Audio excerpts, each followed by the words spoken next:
Let's learn how to set up and modify your lesson plan template. In this video, I will be giving you an overview of how you get started with your lesson planner. Just know that coming up in this training, we'll walk you through each of these steps one by one. Once you've gone to your campus's folder, in my case it's the training campus, and created your own folder, it's time to go and get your template. So the first thing you'll do is click New. Our lesson planner is powered by Google Sheets, so you'll hover over the arrow next to Google Sheets and choose From a Template. You can tell Google it's okay to add this template to your folder. This will take you to Birdville's template gallery. At this time, we have the BISD lesson plan template available to you. You'll notice there's a version number. We've gone through many iterations to get you the new and improved lesson plan template. And we'll be able to make improvements all throughout the year because in Google, we own the design of our lesson plan template, and we can make changes to make it even better once we get your feedback throughout the year. Go ahead and click on the template and Google will get to work adding it to your folder.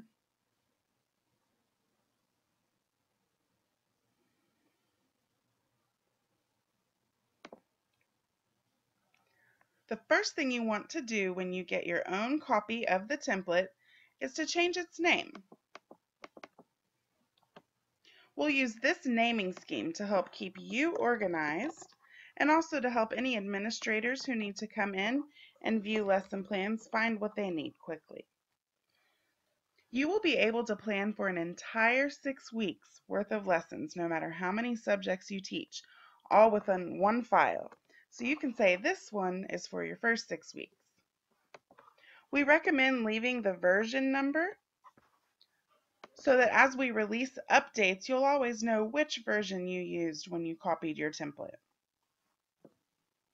When you first initiate your template, you'll notice you have several different models within your template represented on different tabs.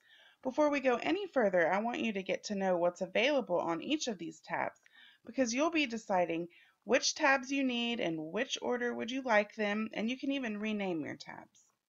So let's skip Select Standards for now. We'll be coming back to this tab in just a moment. Our first lesson plan template is for the Reading Writing Workshop model. So for anyone teaching reading or writing, this is a tab you will definitely be using. So you'll see within this we have the components of the workshop model. You'll be able to select standards and plan for the evidence of learning for your word work, and then for your mini lesson and student work time, a spot to plan for your teacher work time with students, and then to come back around to that mini lesson standard to share, debrief, and reflect. You'll always have a spot to plan for any differentiation. You'll notice you can scroll down and plan for 6 entire weeks all on this one sheet. The math workshop model is for anyone teaching math, and you'll notice it is the workshop model components that we use in math, such as the vocabulary instruction, warm-up, and mini lessons that you plan for. Again, you can plan 6 entire weeks all on the one sheet.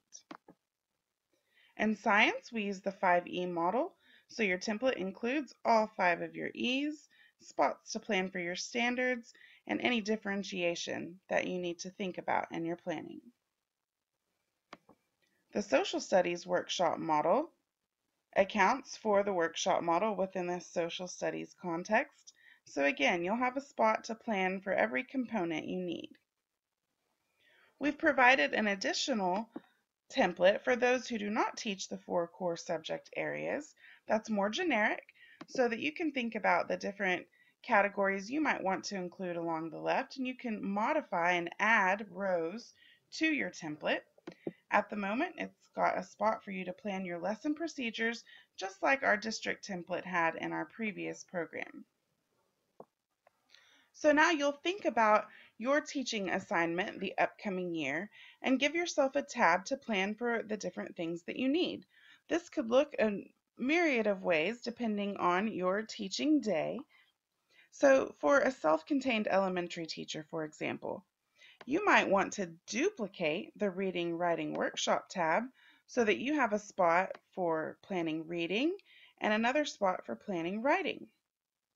When you right-click on a tab, you have lots of choices. You can either choose to delete it if you don't need that particular model. You can duplicate it for times when you need the same template for multiple periods. For example, that self-contained elementary teacher planning for reading and writing, or perhaps that secondary science teacher who teaches both biology and chemistry. You can rename your tabs, which I'm going to do right now to help me remember that this tab is really where I plan for reading workshop.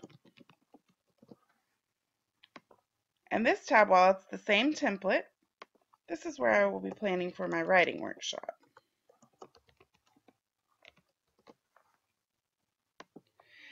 I can also move my tabs around to get them in the order that works for the way I plan. And my goal is to get a tab for everything I need to plan for.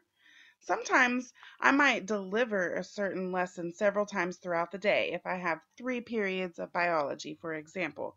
I don't necessarily need to plan 3 different biology lessons. If I in fact deliver that same lesson, I would only need 1 biology tab. But again, you can make this planner work for the way you plan by getting all of your tabs lined up at the bottom. There's 2 very important tabs that I now want to call your attention to. We've got the blue Select Standards tab at the beginning and an Activate Standards tab here at the end of your template. The Activate Standards tab is a very powerful place. This is all of the programming behind your lesson plan template that gives you access to your standards. We'll be looking more at how to activate your standards coming up. For now, let's look at the Select Standards tab and go ahead and put your name to really make your lesson planner your own. And then also maybe you're a first grade teacher, you'd put first grade here. If you teach 7th grade English, maybe you'll put English here. Maybe you're a GATE interventionist, you could put GATE. It's just to let us know, anyone who comes into your planner, what subject area they'd be looking at. In upcoming videos, you'll learn how to power your standards behind your template. For now, make sure that you have chosen the templates that you need for the subjects and grade levels that you teach. And you can organize your tabs, rename, duplicate, and delete away until you get the tabs you need.